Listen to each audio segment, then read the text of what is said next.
हातकणंगले लोकसभा मतदारसंघामधून आज स्वाभिमानी शेतकरी संघटनेचे अध्यक्ष माजी खासदार राजू शेट्टी यांनी आपला उमेदवारी अर्ज दाखल केलाय। कोल्हापूरमधील ऐतिहासिक दसरा चौकामधून विराट शक्ती प्रदर्शन करत राजू शेट्टी यांनी लोकसभा निवडणुकीसाठी दंड थोपटले।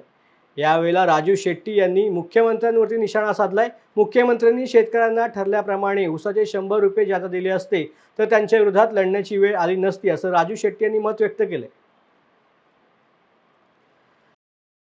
एवढी धडपड त्यांनी जर का नोव्हेंबरमध्ये आश्वासन दिल्याप्रमाणे त्यांच्या हमीनंतर आम्ही आंदोलन मागे घेतलं होतं, आमचे 100 रुपये देण्यासंदर्भात कारवाई केली असती, शासनाकडे प्रस्ताव गेले तर कदाचित मला त्यांच्या उमेदवाराच्या विरोधात लढण्याची हिंमत झाली नसते।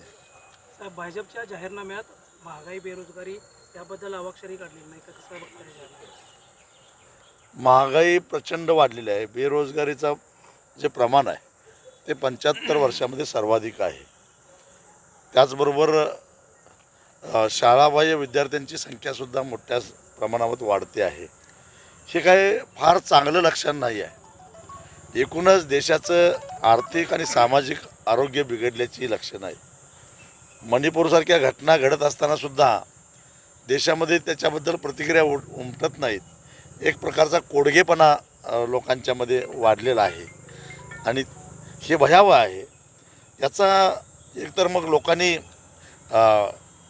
शरणागती पत्करलेली आहे किंवा त्यांच्या मनामध्ये काहीतरी खदखद आहे आणि ही वादळापूर्वीची शांतता आहे, असा याचा अर्थ काढावा लागेल।